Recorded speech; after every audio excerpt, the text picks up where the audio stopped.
Hello, welcome to the channel. Subscribe, leave a like, and don't forget to write a comment. Enjoy watching. My mother didn't raise her voice when she said it. That was the first thing that stuck in my head, even before the bitterness of the Cabernet hit the back of my throat.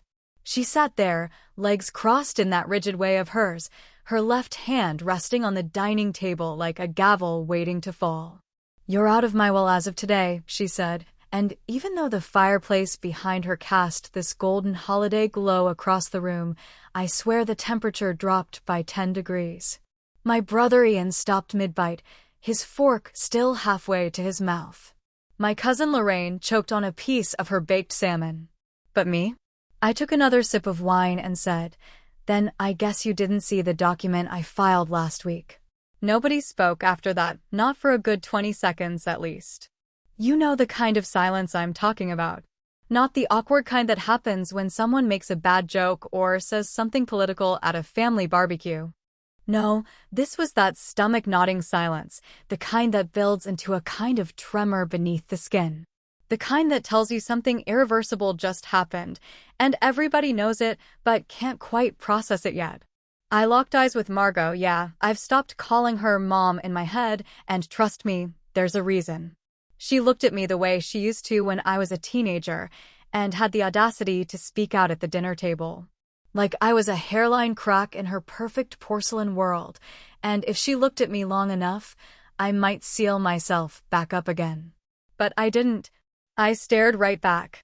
Her mouth opened just slightly, not in shock, but in calculation.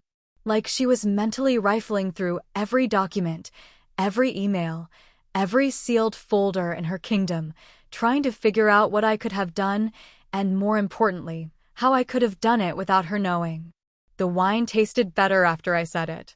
That's the funny part. For the first time in decades, I was the one with the upper hand, and it was like I could finally breathe without filtering the air first.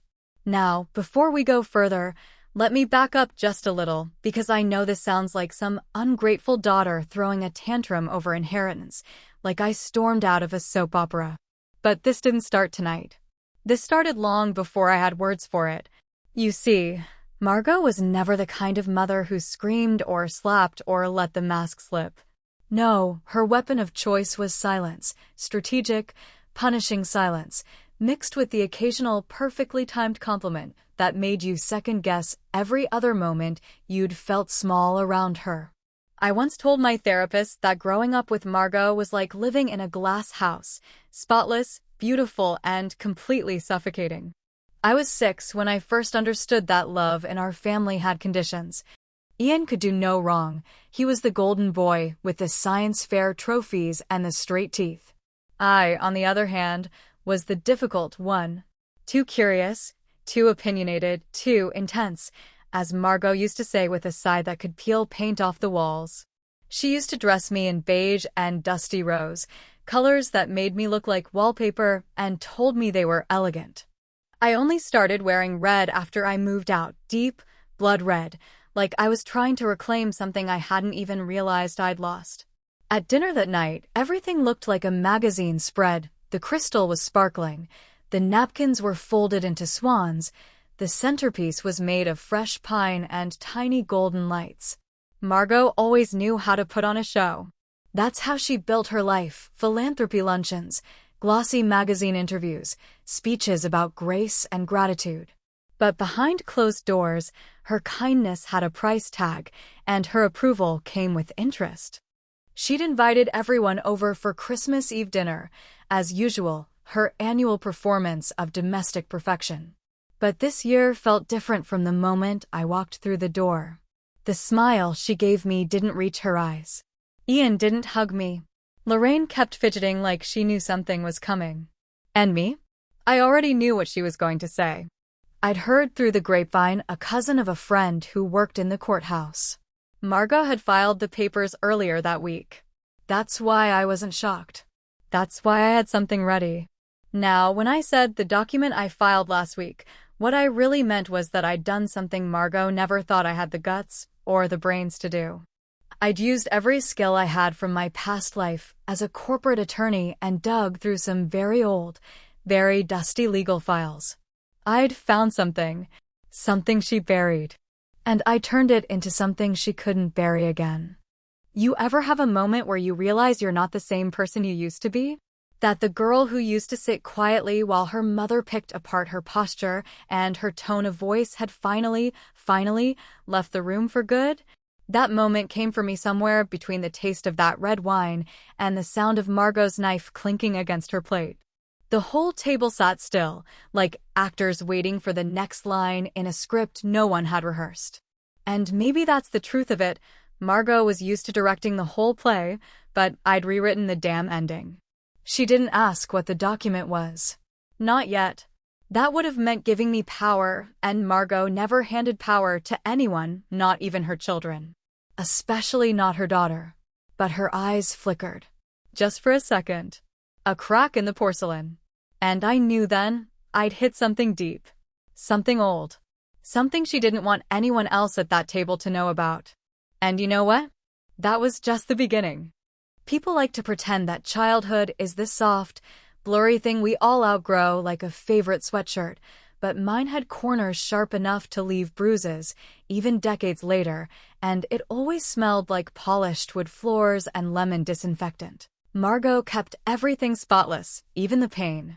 She didn't raise her voice, not once, not ever, and that was the trick of it. If there were no bruises, then what could I complain about?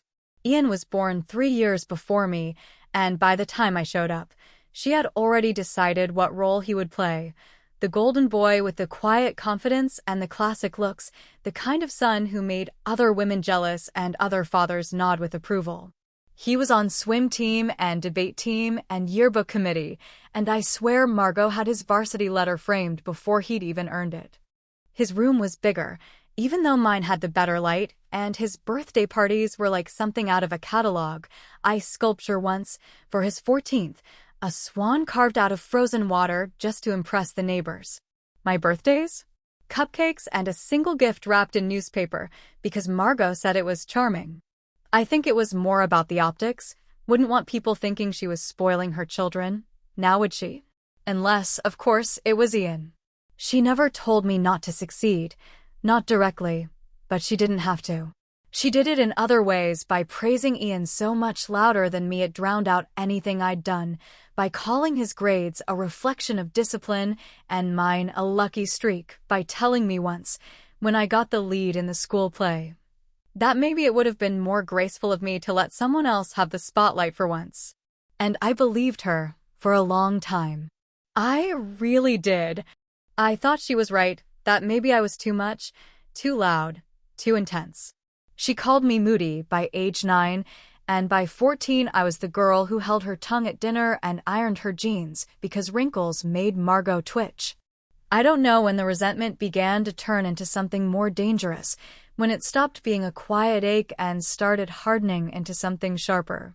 Maybe it was the time she told the counselor at school not to encourage my interest in law because it was a phase. Or maybe it was the time she took Ian shopping for a car the same week I had a meltdown over my college applications, and she told me I was being dramatic. But the moment that really stuck, the one that came roaring back as I looked at her across that Christmas Eve table, the one that reminded me exactly who I was dealing with, happened the week I dropped out of college.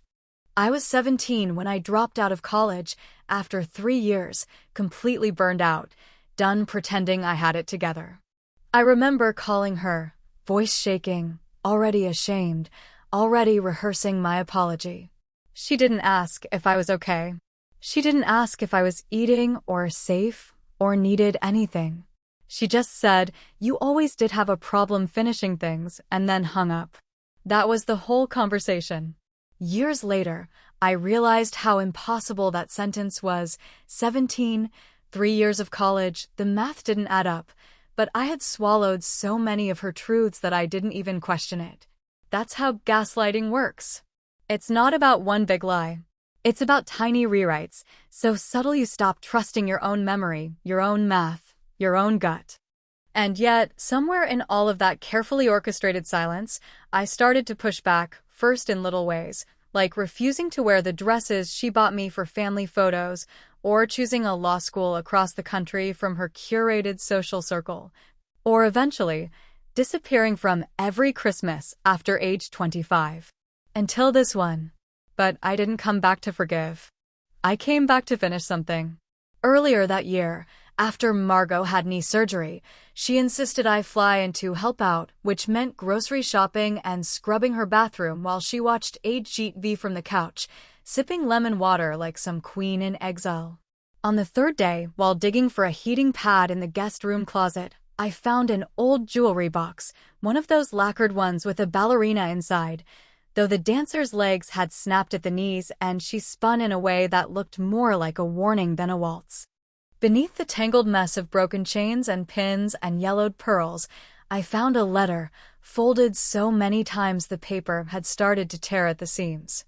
The envelope had my name on it, in handwriting I hadn't seen since I was 10. My father's handwriting. He died when I was 12. Or so I thought. The return address was dated the year I turned 16. The postmark was smudged, but it was real. The ink bled at the corners, like tears from another decade. My hands shook so bad I almost dropped it, and for a long minute I just stood there, letter in one hand, broken ballerina in the other, while something inside me, something old and scared, whispered that this was the moment everything was about to change. And I was right. The first thing I remember after finding the letter wasn't the content itself, but the weight of it in my hands, heavier than paper should ever be, like it had soaked up years of lies just waiting for someone to notice. I didn't open it right away, which you might think is strange, but I knew instinctively that once I did, there was no going back to whatever version of my life I thought I understood. I tucked it into the inside pocket of my coat like it was a stolen weapon, and for the rest of the afternoon, I kept hearing Margot's voice in the kitchen, calling out reminders, asking for tea, making sure I hadn't misplaced anything important while organizing her perfectly folded towels. She had no idea what I'd found, and that knowledge alone gave me a kind of rush I hadn't felt in years. Not joy exactly, but a clear, electric sense of power. When I finally read the letter later that night in my hotel room, sitting cross-legged on that ugly polyester bedspread with my coat still on, it was like someone had kicked the floor out from under me. The handwriting was jagged and uneven, like whoever had written it was sick or scared or both, but there was no mistaking it. It was my father's, and it was real. He talked about wanting to see me, about trying to send money for school, about a trust that had been set up after the divorce, not for Ian, not for Margot, but for me, and most damning of all. He said he'd been trying to reach me for months and Margot had stopped answering his calls. He never said anything hateful, but you could read the hurt between the lines, the confusion about why I hadn't written back, the sadness creeping into every word like a shadow that never lifted. And then, as if the letter hadn't already shattered something deep in me, he signed it, with love, always Dad. I hadn't heard anyone call him that in decades. Now, let me say this clearly. My father didn't die when I was 12, at least not in the way Margot had told me. According to her, it was sudden, a heart attack during a business trip, no funeral, just a quiet burial out of state because he wanted privacy. At the time, I didn't question it. I mean, I was a kid, and Margot was the kind of woman who made questioning things feel like a sin. But this letter was dated 4 years after he supposedly died, which meant only one of two things was possible. Either the letter was a cruel, elaborate forgery or, and this was the option that sent my pulse racing, Margot had lied to me about his death and kept me from him. I couldn't sleep that night. I laid there staring at the ceiling, my fingers cramping from rereading the letter so many times, my mind spiraling through every memory I'd stored in the deepest vaults of myself. All the nights I'd cried for him, all the birthdays spent at that cold cemetery with the fake marble plaque, and all the times Margot had looked me in the eye and said, "He left us, sweetheart. But he loved you." If there's a colder kind of betrayal than rewriting the truth of a child's grief, I haven't heard of it. The next morning, I drove straight to a county records office and started pulling everything I could find on my father, old financial documents, the trust papers, court records from the divorce. I knew the laws well enough from my work as a corporate attorney, and I used every trick in the book to dig deeper. What I found made my hands shake. The trust was real. It had been set up with specific provisions that clearly outlined it was to be distributed to me in annual disbursements starting at age 18. But those disbursements never happened. Somewhere along the line, Margot had gotten herself listed as the trustee, and from what I could tell, she'd been draining the funds for years for home renovations, travel expenses, even some sketchy consulting fees that were tied to Ian's startup company, which, by the way, crashed within a year. It was theft, plain and simple, dressed up in the fine print of legal jargon and smoothed over with her perfect signature. But it wasn't just about the money. It was about the erasure of everything my father had tried to give me, not just financially, but emotionally, as a parent who had still wanted to be in my life. Margot had severed that connection and buried the evidence, just like she'd buried the letter at the bottom of that jewelry box.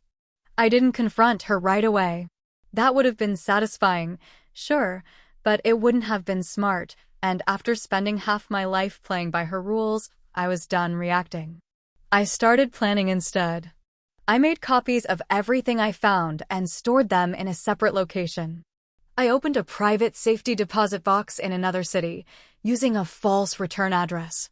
I even reached out to one of my old colleagues, a probate lawyer who owed me a favor and had no love for family drama. I was methodical, focused, almost surgical in how I gathered everything. Every document, every signature, every suspicious transfer. And then, a week later, I baited her into a conversation, casual, over tea, just like old times. I mentioned the idea of setting up a trust for my niece, just to see how she'd react.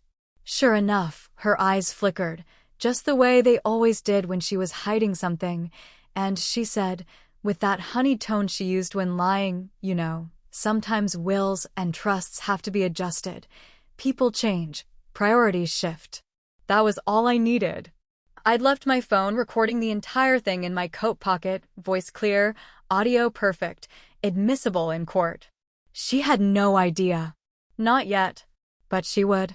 And when she did, I wanted her to remember the exact moment she let that sentence slip. Because just like that letter she should have burned, those words were going to come back to burn her instead.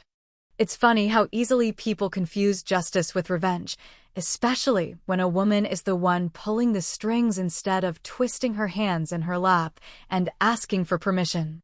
From the outside, it probably looked like I was being vindictive, petty even, a daughter with old wounds and a grudge too sharp to dull, but what I was doing, what I had to do, wasn't about vengeance. Not really. It was about reclaiming something that had been stolen from me before I was old enough to understand what was mine in the first place. And if someone thought I was going too far, well, they didn't know how far she had already dragged me without ever once looking back. After I recorded the conversation with Margot, that smug, careless remark about adjusting wills and shifting priorities, I drove 3 hours north to meet someone I hadn't seen since I was a child, Martin Kessler, my father's estate attorney. I found his name in one of the archived court documents I'd pulled, a quiet figure in the background of the divorce proceedings, never quoted in any newspaper, never invited to any of Margot's luncheons. He was retired now, living in a modest 2-bedroom bungalow that smelled like pipe smoke and lemon oil, and when he saw me at the door, something flickered in his eyes that looked a lot like guilt. "You look just like him," he said, voice soft, almost startled, like he hadn't expected me to come all this way, or maybe like he'd been waiting for it longer than he cared to admit. He didn't try to lie. I told him what I'd found, the letter, the trust, the missing disbursements, and instead of denying it, he walked into his study and came back with a manila folder so old the corners had turned gray. Inside was the original trust agreement, signed, notarized, witnessed, and crystal clear in its intent. The living trust was created by my father after the divorce, structured so that I would receive controlled annual payments for education, housing, and eventually home ownership. Margot was named as a temporary trustee only until I turned 21, at which point control was to be transferred to me directly, unless I was legally found incompetent, deceased, or unreachable. But she'd never made the transfer. Instead, she'd used an addendum conveniently added after his death to justify retaining her position indefinitely. The addendum wasn't initialed by my father. There was no witness signature, just her handwriting and a forged stamp. Martin stared at the paper for a long time before saying, "I should have reported it then, but your mother, she made a lot of people nervous. And I thought maybe she was doing what was best." "She wasn't," I said. "She was doing what was best for herself." That was the moment everything clicked into place. The years of being told I was too fragile, too reactive, too unstable to manage my own life. The gentle gaslighting about my emotional outbursts, the way Margot had turned every act of self-preservation into evidence of my unreliability. She'd been laying the groundwork for this since before I hit puberty, shaping the narrative, planting seeds of doubt, making sure I'd never be seen as trustworthy enough to question her authority. But she underestimated me. She always did. I left Martin's house with scanned copies of the original trust, the forged addendum, and a signed affidavit stating that the alteration was done without proper legal oversight. It was enough to file an emergency petition in court to reassess the executor and trustee status. I didn't want to wait. I couldn't, not with the way Margot was behaving, not with the conversation I'd recorded, not with the sense I had that she was preparing to sweep the whole thing under another one of her pristine rugs. I filed the motion under seal, using a court in a neighboring jurisdiction to avoid tipping her off too soon. I didn't list my name publicly, didn't serve her with notice right away, just pulled the legal levers I knew how to pull and watched as the machine, slow and grinding and stubborn, finally began to move in my favor. And while the paperwork churned through the system, I started reaching out to financial institutions, places where the trust had once been managed, investment firms that still had records on file, some going back over 25 years. Most of the people I talked to were new, had never even heard of my father, let alone Margot, but records don't lie, not when they're stored in cold digital archives. I pieced together a trail of spending, a breadcrumb path of bank transfers and account closures and wire instructions that led directly to her. The woman who claimed to be protecting my future had spent nearly all of it on preserving her image. On charity galas. On Ian's failed ventures. On her friends' political campaigns. On herself. That was when the rage started to creep in, not the hot, wild kind that makes you throw dishes against a wall, but the slow, cold kind that seeps into your bones and makes everything suddenly, brutally clear. She hadn't just stolen money. She'd stolen my independence, my security, my right to know my own father. She'd constructed an entire alternate version of my life and forced me to live in it like a goddamn tenant. And the best part, the part that finally made me feel like the chessboard was tilting in my direction, came on a rainy Thursday morning when I got the court's notification via encrypted email. Motion granted. Emergency reassignment of executor rights approved pending full hearing. I was now in control of the trust, effective immediately. The court would notify her within 72 hours. She didn't know yet. But when she did, she would understand something I'd waited my whole life to say. The game she'd been playing with such perfect poise and cold calculation had finally met an opponent who played better, harder, and with the truth on her side. And for the first time in years, I wasn't scared of what she'd do. I was curious. The air was thick with that artificial kind of warmth you only feel in houses that care more about appearances than comfort, the fake pine-scented candles, the overpriced cashmere throw Margot kept draped over the arm of a chair no one was allowed to sit in. And of course, the obligatory holiday jazz humming from the ceiling speakers like some kind of script trying to force harmony into a room that had never known any. My mother had just spoken the sentence she'd probably practiced for days, maybe even weeks, her voice steady and cold as a courtroom verdict. "You're out of my will as of today." She said it like a priest would say last rites, detached, rehearsed, final. And there it was, the climax she thought would silence me, reduce me to the daughter who once begged for her attention by scrubbing floors, smiling through panic attacks, and swallowing every ounce of pride just to keep the peace at dinner. She expected a reaction, something dramatic, something fragile. Maybe a tear, maybe a trembling voice, maybe me walking out like I always used to, retreating to lick wounds I couldn't even name. But I didn't flinch. I didn't blink. I took another slow sip of wine, let it roll across my tongue like silk and steel, and said, "Then I guess you didn't see the document I filed last week." You could feel it then, the mood shift. Like a storm brewing behind a closed window, low pressure moving through the room, pressing on everyone's chests just enough to make them wonder what the hell I was talking about. Ian dropped his fork. It hit the plate with a sharp clang that somehow made Margot's silence even louder. Lorraine leaned forward like she didn't want to miss a single syllable, her eyes darting between us like she was watching a tennis match and betting everything on the next serve. Margot's smile faltered, just slightly, barely enough for a stranger to notice, but I'd spent my whole life studying her face like scripture. I saw it. The microscopic twitch at the corner of her mouth, the moment she realized the script was off and the understudy had rewritten the whole damn play. "What document?" she asked, voice still poised but now laced with that thin tremor that only shows up when a narcissist senses they've lost control and the room's no longer theirs to manipulate. "I'm the trustee now," I said, setting my glass down with the kind of grace you only find in war generals and women who've had enough. "As of last Monday, I hold sole executor rights to the estate, the trust, and all related assets." Ian made a sound, a kind of half-choke that turned into a cough, and then a stammer. "That's not possible," he said, looking to Margot for reassurance, like a boy who'd just found out the tooth fairy was a scam and needed his mother to lie one more time just to make it feel okay. "She forged the addendum," I said, turning toward him slowly, "the one that let her stay in control after I turned 21. I have the original trust. I have her handwriting.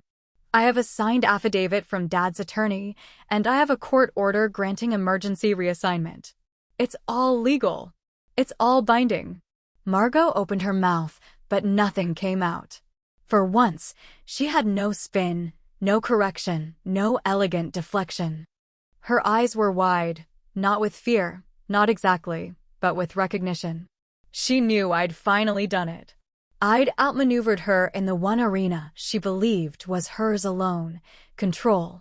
"I also found the letter," I added, letting the phrase drop like a brick into the center of the table. "The one from Dad. The one you hid from me for over 20 years. The one where he asked to see me, where he mentioned the trust, where he made it clear he never stopped trying to be my father." The silence that followed was so complete it felt like time itself held its breath. No one looked at Margot anymore. No one needed to. The cracks in her story, in her empire, in her very identity, were now visible to everyone. Lorraine blinked hard and looked down at her plate. Ian just sat there, hands trembling slightly, processing the reality that everything he thought was permanent had just shifted under his feet like sand. "But don't worry," I continued, standing now, the red linen napkin falling from my lap like a flag being lowered. "I'm not keeping the money. Every last cent is being redirected to the foundations Dad supported. Education programs, veterans' mental health services, clean water initiatives. And not a single plaque or dollar will bear your name." Margot's breath hitched, the first genuine sound of pain I'd heard from her in years, and it wasn't because she was losing the money, no. It was because she was losing the credit. The applause. The legacy. She'd always cared more about the spotlight than the stage, more about being seen doing good than doing it. And now, even that illusion was gone. I didn't wait for her to respond. I didn't want to hear whatever rehearsed apology or rage-fueled curse she had ready. I walked out the front door into the crisp night air, my heels clicking against the stone path like punctuation marks on a chapter one was finally closing. Later that night, after I'd driven back to the city, poured myself a second glass of wine, not the cheap bottle she served, but something real, something aged and honest. I checked my phone and saw the voicemail. 1 minute, 27 seconds. Margot's voice, tight with venom and fear. You think you've won? You don't even know what you've started. I stared at the phone, the screen glowing softly in my hand, and for a long moment I didn't know what to feel. Anger? Relief? Sadness? Maybe all of it at once, or maybe something deeper, something more dangerous, freedom. And then I said it out loud, like it was a promise and a prayer and a final goodbye all at once. And that's the thing. Maybe I don't. But for once, I'm not scared of her anymore.